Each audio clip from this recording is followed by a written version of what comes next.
आधी रात का समय था। निशा अपनी स्कूटी तेजी से दौड़ा रही थी। आज उसे ऑफिस से निकलने में काफ़ी देर हो गई थी। वो एक प्राइवेट कंपनी में जॉब करती थी। आज काफ़ी काम होने की वजह से उसे देर तक रुकना पड़ा था। निशा के दोस्तों ने उसे निकलते हुए बताया था, रात का समय है, तुम जिस रास्ते से जाती हो वो ठीक नहीं है। अक्सर वहाँ अजीब घटनाएं होती हैं। अगर चाहो तो ऑफिस पर रुक जाओ, कल सुबह चली जाना। हालांकि निशा इन बातों पर विश्वास नहीं करती थी, लेकिन रात के अकेलेपन में दोस्तों की वो बातें रह रह कर उसके दिमाग में घूम रही थी। अपने ही ख्यालों में खोए हुए वो अपनी गाड़ी चला रही थी। अचानक उसकी गाड़ी बंद पड़ गई। हे भगवान, इसे क्या हुआ अब? इसे भी अभी बंद होना था। काफ़ी कोशिश करने के बाद भी गाड़ी स्टार्ट नहीं हो रही थी। यहाँ आसपास कोई गैरेज या मैकेनिक भी नहीं मिलेगा, वो भी इतने रात गए। पापा को फोन करती हूँ, कम से कम उनको बता तो दूँ।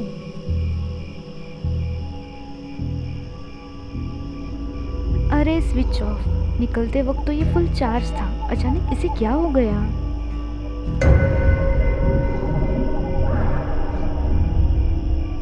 क्या मैं तुम्हारे साथ चल सकती हूँ? नहीं, अभी मैं तुम्हारी कोई मदद नहीं कर सकती। एक तो यहाँ गाड़ी स्टार्ट नहीं हो रही है और ये लिफ्ट मांग रही है। बिना पीछे देखे उसने अनजाने में उसे जवाब दे दिया। तभी जोर से हंसने की आवाज आई।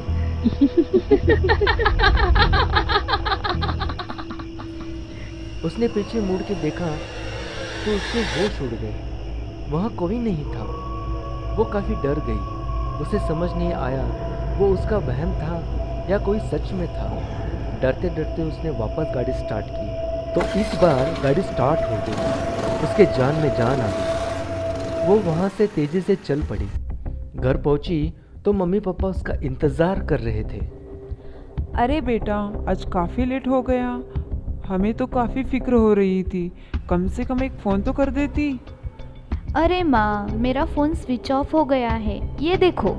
उसने फोन आगे किया। वो चौंक गई। उसका फोन चालू था। क्या हुआ बेटा, चौंक क्यों गई? कुछ नहीं। क्या तुम भी आते ही उसके पीछे पड़ गई? जाओ बेटी, हाथ मुंह धो लो, तब तक माँ खाना लगा देगी। ठीक है पापा। निशा, बेटा ये तुम्हारे बगल से बच्ची कैसे आ रही है? नहीं तो क्या तुम भी ना माँ? कहते हुए निशा बाथरूम की तरफ निकल गई और माँ रसोई में चली गई। निशा अपना मुंह धो रही थी, तभी उसको आईने में कोई उसके पीछे खड़े होने का आभास हुआ। उसने मुड़ के देखा, वहाँ कोई नहीं था। वापस उसने आईने में देखा तो उसकी चीख निकल गई, क्योंकि आईने में खून से लिखा था।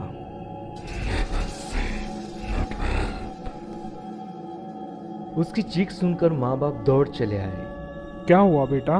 पापा, वो आईने पर। दोनों ने आईने में देखा, कुछ नहीं था। वहाँ कुछ नहीं है बेटा। नहीं माँ, वहाँ कुछ लिखा था।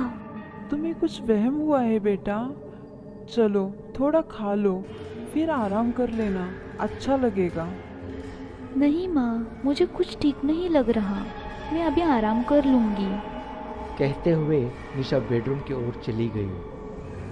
सभी सो गए। रात के करीब 2 बजे किचन में कुछ अजीब आवाज़ आने लगी। माँ की नींद खुल गई।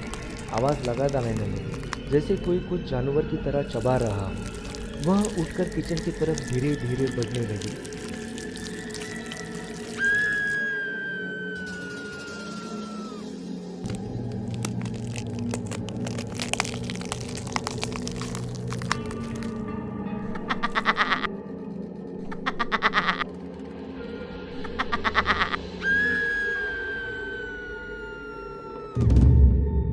जब होश आया तो वो बेडरूम में थी तो सुबह हुई थी और निशा के पापा उसके बगल में बैठे थे। क्या हुआ? इतनी रात को तुम किचन में क्या कर रही थी? और चीख के बेहोश कैसे हो गई? ऐसा क्या देखा? निशा कहाँ है? वो तो अपने बेडरूम में सो रही है। क्यों?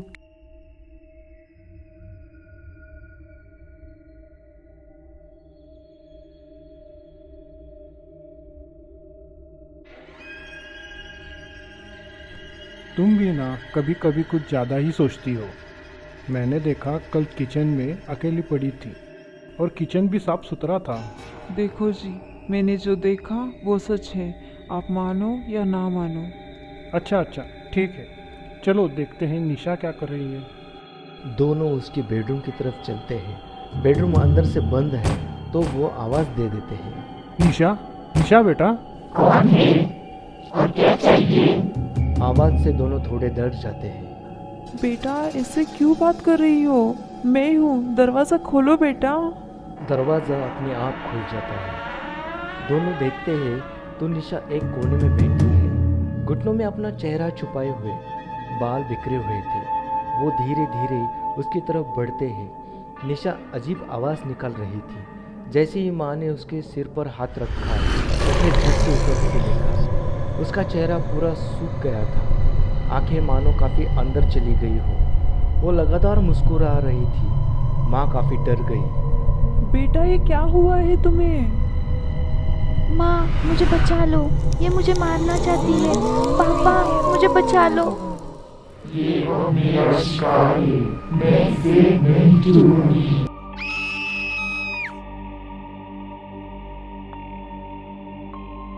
उसे बिस्तर पे सुला के दोनों बाहर निकल जाते हैं और दरवाज़ा बाहर से बंद कर देते हैं। ये क्या हो गया? मेरी बेटी पे ये कौन सा साया आ गया? देखो, मुझे लगता है कल रात को कुछ हुआ है। उसने कुछ देख लिया है जिसका उसके दिमाग पर असर हुआ है। इसे किसी दिमागी डॉक्टर की ज़रूरत है। मैं जानती हूँ आप ऐसे बातों को नहीं मानते, पर मुझे लगता है किसी का साया मेरी बेटी पे है। उसे कोई डॉक्टर नहीं बल्कि साधु या पंडित ही ठीक कर पाएंगे। मैं अपने मंदिर के पुजारी से उसके बारे में पूछूंगी। अच्छा, जो तुम्हें ठीक लगे वो तुम करो और जो मुझे ठीक लगता है वो मैं करूँगा। माँ ने पंडित को ये सभी बातें बताई। पंडित ने कहा वो कल आएंगे, तब तक आप ये जल निशा के ऊपर छिड़क देना। उससे वो साया निशा को नुकसान नहीं पहुंचा सकता। माँ घर पहुंची। वो बेडरूम के बाहर ही खड़ी रही। उसने निशा को आवाज़ दी, चले जाओ यहाँ से, वरना मैं इसे मार दूंगी। डर की वजह से वो अंदर नहीं जा पा रही थी। उसने झरोखे से देखा। दिन ढल गया। पापा काम से आए। आते ही वो निशा के बेडरूम की तरफ गए। माँ वहीं बैठी थी। मैंने एक डॉक्टर से बात कर ली है, उसने कल की अपॉइंटमेंट दी है। मैंने आपको बताया है, उसे कोई डॉक्टर ठीक नहीं कर पाएगा। उस पर किसी का साया है। ये देखो, पंडित ने ये जल दिया है। ना कोई पंडित ना कोई और, इसे मुझसे कोई नहीं बचा सकता। मैं तो इसे मार कर ही रहूंगी। पापा ने गुस्से से दरवाज़ा खोला। अंदर जाते ही देखा निशा छत पर उल्टी लटक रही थी, जोर जोर से हंस रही थी। उसको वैसे देखते ही मानो पापा की आवाज़ निकलना बंद हो गई। ये सब कुछ अनहोनी घटनाएं थी। वो वैसे ही खड़े थे। देखते ही देखते निशा उनके सामने खड़ी हो गई। अजीब सा उसका चेहरा, उसकी आंखें काफ़ी खौफनाक लग रही थी, मानो मौत काफ़ी सामने खड़ी हो। तभी एक जोर की चीख से निशा नीचे गिर गई और वो साया उससे अलग हो गया। देखा तो माँ ने वो जल उस पर छिड़क दिया था। उसके वजह से वो साया निशा से अलग हो गया। ये तुमने ठीक नहीं किया, मैं उसे नहीं छोड़ूंगी। कब तक बचा पाएगी? वो मेरा शिकार है और उसके साथ सबको मरना पड़ेगा। और माँ की ओर देख के वो जोर से चीख पड़ी। उसकी भयानक शक्ल देख के डर से वो कमंडलू माँ के हाथ से नीचे गिर गया। वो जल गिर गया। जोर जोर से हंसते हुए वो साया वापस निशा में चला गया। अब मैं इसे खत्म कर दूं। कहते हुए उसने चाकू की ओर देखा। वो उछलकर निशा की ओर बढ़ ही रहा था।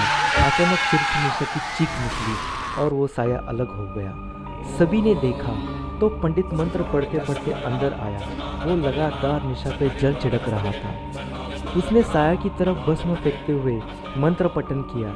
साया लगातार छिकने लगा। मैं जान चुका हूँ तू कौन है और यहाँ क्या करने आई है, फिर भी मैं तेरे मुंह से सुनना चाहता हूँ, बता।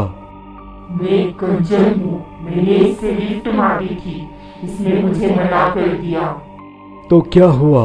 क्या हुआ? ऐसे ही एक बार मैं उसी जगह अकेली फंस गई। रात हो गई थी, कोई मुझे लिफ्ट देने को तैयार नहीं था और वहीं कुछ लुटेरों ने मेरी जान ले ली। बस तभी से मैं भटक रही हूँ। तो इसमें इस लड़की का क्या दोष है?